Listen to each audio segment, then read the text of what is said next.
గత ప్రభుత్వం చేసినటువంటి అప్పులెన్ని, మీరు కడుతున్న మిత్తిలు లేకపోతే కిస్తీలు ఎన్ని? రెండోది, ఇందాక ఫోన్ ట్యాపింగ్ మీద మీరు మాట్లాడిల్లు. ఇప్పుడున్న ప్రభుత్వం కూడా మీ ఫోను, పొంగులేటి గారి ఫోన్ ఇద్దరి కూడా ట్యాప్ అవుతుందని కేటీఆర్ మాట్లాడి దీని మీద మీరు? నేను అదే చెప్తా ఉన్నా, మనం చేసిన తప్పిదాలని, మన ఆలోచనల్ని మిగతా వాళ్ళు కూడా ఇలాగే ఉంటాయని అలా అనుకొని ఊహించుకొని మాట్లాడే వాళ్ళ గురించి నేను సమాధానం చెప్పలేను. మాకు ఫోన్ ట్యాపింగ్ చేయాల్సిన అవసరం కానీ కర్మ కానీ లేదు. సర్వస్వతంత్రంగా ఈ రాష్ట్రంలో ఉన్నటువంటి ప్రజలు స్వేచ్ఛగా బతకాలని కోరుకునేటువంటి వాళ్ళం మేము. మాకు ఎటువంటి ఇబ్బంది లేదు. నంబర్ 1. మీరు అప్పుల గురించి మాట్లాడారు. మేము శ్వేతపత్రంలోనే మెన్షన్ చేసే 7 లక్షల కోట్ల అప్పు ఉందని. ఆ అప్పుకు సంబంధించి ఆ 10 ఏళ్ళు వాళ్ళు మానిటోరియం పీరియడ్ తీసుకొని ఇప్పుడు కట్టే కార్యక్రమం మాకు చెప్పిపోయారు. ఆ పనిలో ఉన్నాం. సార్ సార్ సార్ సూర్య రిపోర్టర్ రాంబాబు సార్. ఇప్పుడు రాష్ట్ర ఆర్థికం గురించి చెప్తున్నారు కదా సార్ ప్రభుత్వంగా, మీరు ప్రజల ఆర్థికం గురించి కూడా ఆలోచించాలి.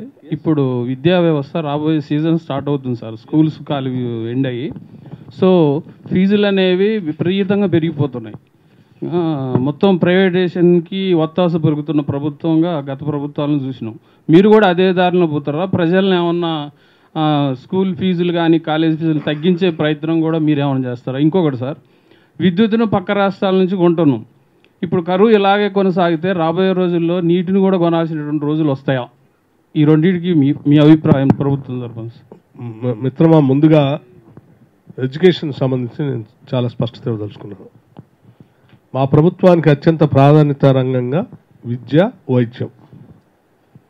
మేము రాగానే ముందుగా వీటి మీద రివ్యూ చేసుకోవడం కూడా జరిగింది. అందుకే ఇంటిగ్రేటెడ్ రెసిడెన్షియల్ స్కూల్స్ స్టార్ట్ చేయాలనేది మేము తీసుకున్న డెసిషన్. గతంలో ఎప్పుడు పక్కా బిల్డింగ్స్ కోసం డబ్బులు కేటాయించి పెట్టలేదు. ఈ సంవత్సరమే 4,000 కోట్ల రూపాయలు ఓన్లీ పక్కా బిల్డింగ్ స్కూల్స్ కోసం కట్టడం కోసం డిజైన్ చేసి పెట్టాం. ఇంకా అవసరమైతే కూడా వెచ్చించడానికి సిద్ధంగా ఉన్నాం. ఇంటిగ్రేటెడ్ స్కూల్స్, తర్వాత తెలంగాణ పబ్లిక్ స్కూల్స్ కూడా పెట్టాలని కూడా మేము డిసైడ్ చేసుకున్నాం. విద్యను వ్యాపారంగా మార్చకూడదనేది కూడా చాలా స్పష్టంగా ఉన్నాం. హైదరాబాద్ నగరం కానీ జంట నగరాల్లో విపరీతంగా పెంచుతున్నటువంటి ఫీజుల పైన కూడా దృష్టి సారించాలనే ఆలోచనలో ఉన్నాం. రైట్ టు ఎడ్యుకేషన్ యాక్ట్ని సంపూర్ణంగా ఈ రాష్ట్రంలో అమలు చేయాలనే ఆలోచనలో కూడా ఉన్నాం. గత 10 ఏళ్ళు దాన్ని అమలు చేపిస్తాం.